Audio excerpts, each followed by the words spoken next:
ಹಗುರಾದ ಮಲೆಯ ತಲೆಯಾನಿ ಏರಿ ಹೋ ನೇಸಾರ ನೋಡು ನೇಸರ ನೋಡು ನೇಸಾರ ನೋಡು ನೇಸರ ನೋಡು ನೇಸಾರ ನೋಡು ನೇಸರ ನೋಡು. ಹೇ ಹಾಯ್ ನಮಸ್ತೆ. ಸೂರ್ಯೋದಯದ ಸೊಬಗನ್ನು ಸವಿಯುತ್ತಾ ಪ್ರಯಾಣ ಮುಂದುವರಿಸ್ತಾ ಇದ್ದೀವಿ.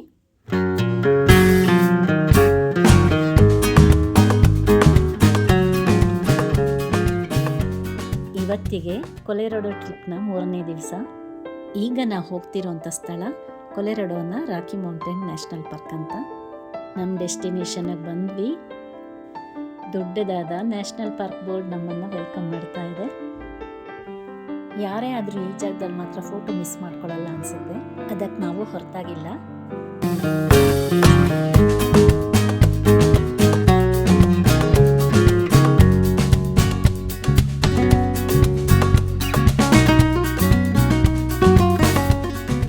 ಕಾಡೊಳಗೆ ಪ್ರವೇಶ ಮಾಡ್ತಾ ಇದ್ದೀವಿ. ಈ ಕಾಡಲ್ಲಿ ಬ್ಲ್ಯಾಕ್ ಬೇರ್, ಎಲ್ಕ್ ಮತ್ತು ಜಿಂಕೆನ ನೋಡ್ಬೋದಂತೆ. ಅಲ್ಲದೆ ಪಕ್ಷಿ ವೀಕ್ಷಣೆ ಕೂಡ ಮಾಡ್ಬೋದು ಅಂತ ನೋಡಿದೆ. ನೋಡೋಣ ಬನ್ನಿ ನಮ್ಮ ಅದೃಷ್ಟ ಯಾವ್ಯಾವ ಪ್ರಾಣಿ ಪಕ್ಷಿಗಳು ಸಿಕ್ಕತ್ತೆ ಅಂತ.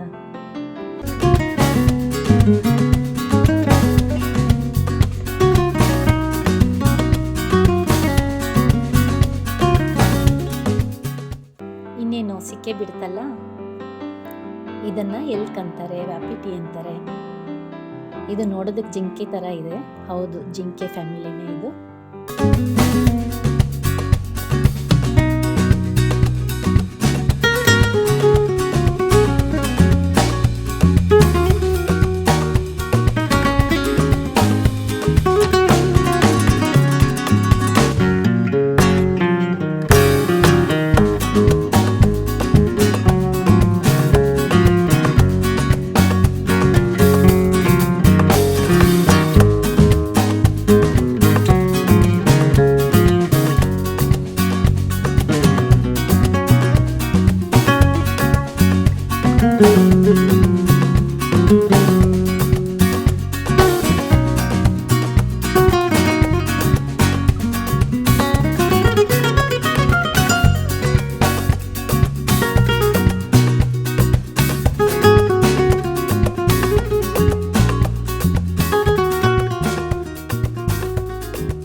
ಟ್ರಕ್ ಪಾರ್ಕ್ ಮಾಡಿದ್ದಾಯಿತು. ಯಾಕೆಂದರೆ ಈ ನ್ಯಾಷನಲ್ ಪಾರ್ಕಲ್ಲಿ ಒಂದು ಲೇಕ್ ಇದೆ, ಬೇರ್ ಲೇಕ್ ಅಂತ. ಅಲ್ಲಿ ಹೈಕಿಂಗ್ ಮಾಡೋಣ. ನೀವೆಲ್ಲೇ ಹೋದರೂ ಇಷ್ಟೇ ನೀಟಾಗಿ ಸ್ವಚ್ಛವಾಗಿ ಕಾಣುತ್ತೆ. ಒಂದು ಪೇಪರ್ ಆಗಲಿ ಗಲೀಜಾಗಲಿ ಎಲ್ಲೂ ಕಾಣಲ್ಲ. ಅದರಲ್ಲೂ ಪರಿಸರ ಅಂದರೆ ತುಂಬ ಮುತುವರ್ಜಿ. ರೂಲ್ಸ್ನ ಕಡ್ಡಾಯವಾಗಿ ಪಾಲಿಸ್ತಾರೆ.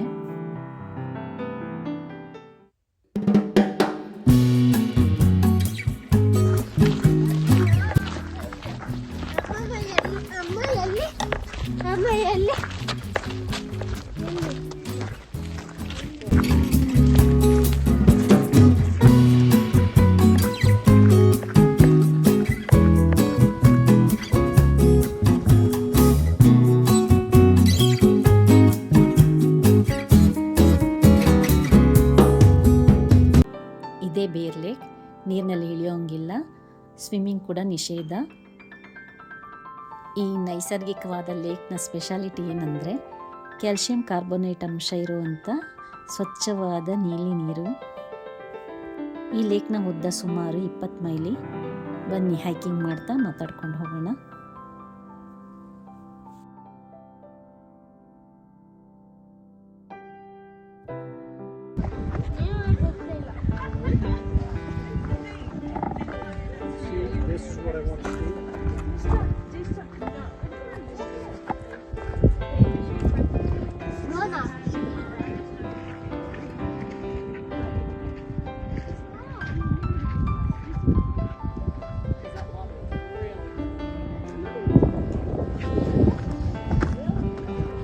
ಸ್ನೋ ನಿಮ್ ತಲೆ ಕೂದಲ ಮೇಲಿದೆ. ಸ್ನೋ ಇದನ್ನೆಲ್ಲ ಹಾಕ್ಬಿಡ.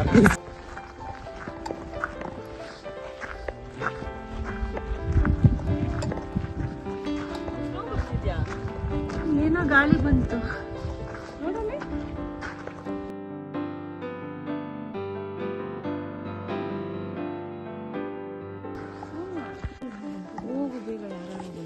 ಬಂದ್ರೆ ಬರ್ತಾರೆ.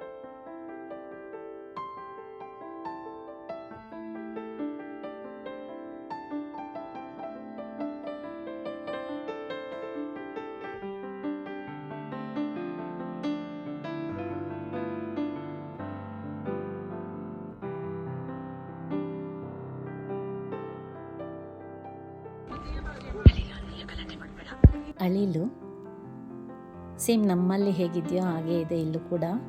ಯಾಕೆ ಹೇಳ್ತಿದ್ದೀನಿ ಅಂದರೆ US ಅಲ್ಲೇ ಕೆಲವು ಕಡೆ ಹೋದಾಗ ನಾವು ಅಳಿಲನ್ನ ನೋಡಿದ್ವಿ. ಅದ್ರ ಬೆನ್ಮೇಲೆ ಈ ರೀತಿ 3 ಗೆರೆ ಇರಲಿಲ್ಲ, ರಾಮನ ಬೆರಳು ಅಂತ ಹೇಳ್ತೀವಲ್ಲ ಅದು. ಅದಕ್ಕೆ ಪೂಜಾ ತಮಾಷೆ ಮಾಡ್ತಿದ್ಲು, ಇಲ್ಲಿ ರಾಮ ಬಂದಿಲ್ಲ ಬೆನ್ಸೋರಿಲ್ಲ ಅಂತ.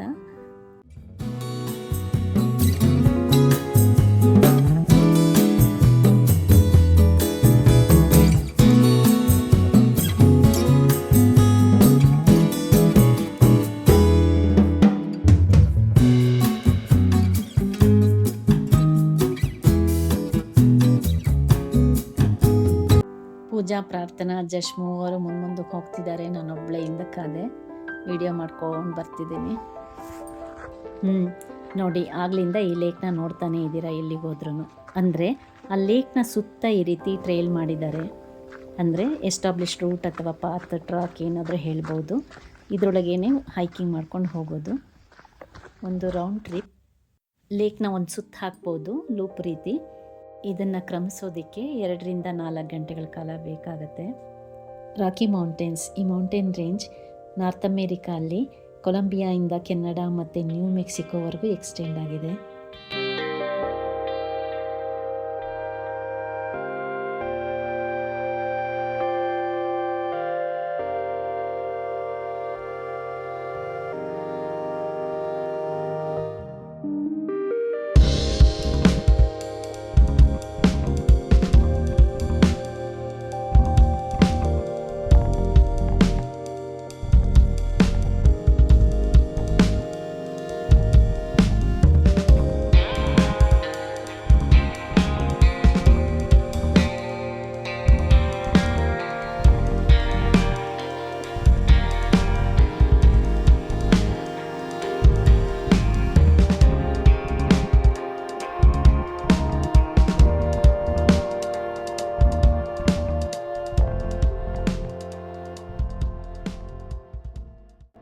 ಹೌದು, ನಾನು ನೋಡಿದ್ದೀನಿ.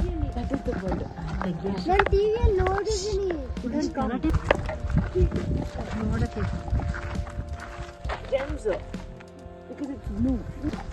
I know it.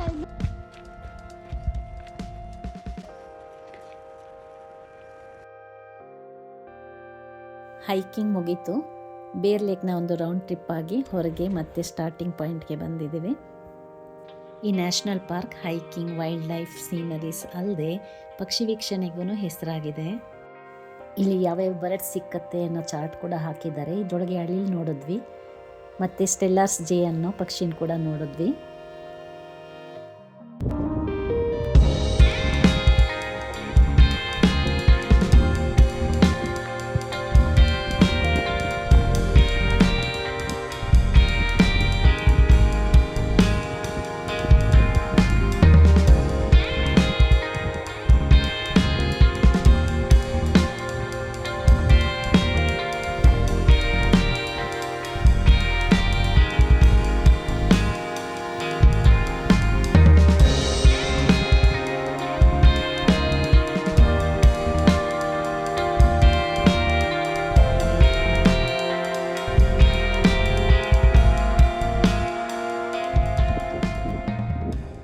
ರೆಕ್ಕೆ ಬಿಟ್ಟು ಉಳಿದಂತೆ ಹೆಚ್ಚು ಕಡಿಮೆ ನವಿಲನ್ನೇ ಹೋಲೋ ಪಕ್ಷಿ ನೋಡಿದ ಖುಷಿ, ಜೊತೆಗೆ ಮತ್ತೊಂದು ಸಂಭ್ರಮ. ಸ್ನೋ ಬೀಳ್ತಿದೆ ಗೊತ್ತಾಗಲಿಲ್ಲ. ಮೊದಲು ಸಣ್ಣದಾಗಿ 1-2 ಮಾತ್ರ ಬಿತ್ತು, ಅಷ್ಟಕ್ಕೆ ಖುಷಿ ಆಗೋಯ್ತು. ಸ್ವಲ್ಪ ಹೊತ್ತಿಗೆ ಅದೇ ಜೋರಾಗಿ ಮಳೆ ಥರ ಬೀಳ್ತಾ ಇತ್ತು.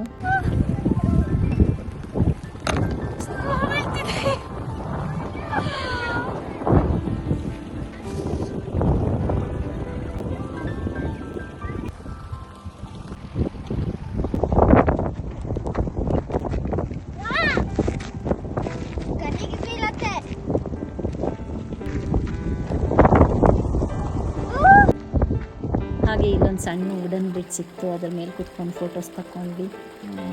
ಹೀಗೆ ಮಕ್ಕಳೆಲ್ಲ ಇಷ್ಟ ಬಂದಂಗೆ ಆಡ್ತಿದ್ರು ಖುಷಿಯಿಂದ.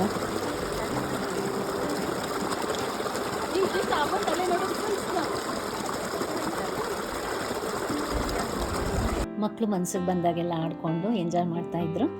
ನನ್ನ ಕೆಲಸ ಇದೆಯಲ್ಲ, ನಾನು ಏನೇನು ಆಡ್ತಿರೋ ಆಡ್ಕೊಳ್ಳಿ ಅಂದ್ಕೊಂಡು ಅದನ್ನೆಲ್ಲ ಕ್ಯಾಮ್ರಾದಲ್ಲಿ ಸೆರೆ ಹಿಡಿತಿದ್ದೆ.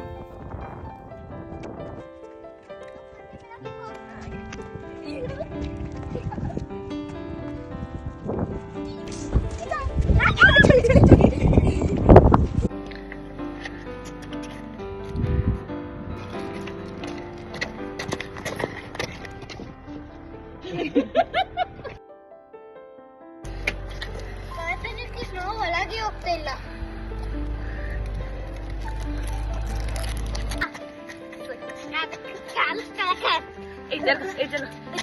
ಹಿಂಗ್ ಮಾಡು.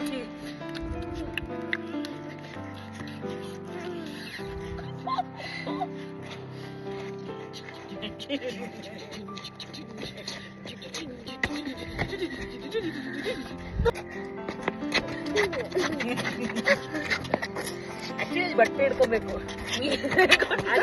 ಇವನ್ ಸ್ಟೈಲು ಇದು. ಯಾವ ಸ್ಟೈಲ್ ಗೊತ್ತಾ? ಇದು ಬೋರ್ಡ್ ಹಾಕಿರ್ತಾರಲ್ಲ ಆ ಸ್ಟೈಲ್ ಇದು. ಇದು ಬಂದು ಸಲ್ಮಾನ್ ಖಾನ್ ಸ್ಟೈಲು.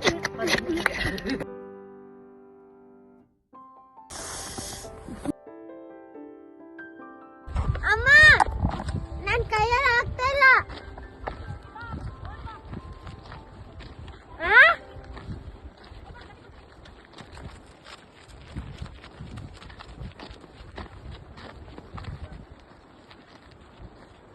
ಮಧ್ಯಾಹ್ನ ಊಟ ಟೈಮ್ ಮೀರಿದೆ, ಯಾರಿಗೂ ಹೊಟ್ಟೆ ಕಡೆ ಗಮನನೇ ಇಲ್ಲ ಅನಿಸ್ತಿದೆ. ಇಲ್ಲಿಗೆ ಹೋಗೋಣವಾ ಅಲ್ಲಿಗೆ ಹೋಗೋಣವಾ ಅಂತಲೇ ಓಡಾಡ್ತಿದ್ದಾರೆ.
ವಾಪಸ್ ಆಸ್ಟಿನ್ಗೆ ರಾತ್ರಿ ಫ್ಲೈಟ್ ಬುಕ್ ಆಗಿದೆ.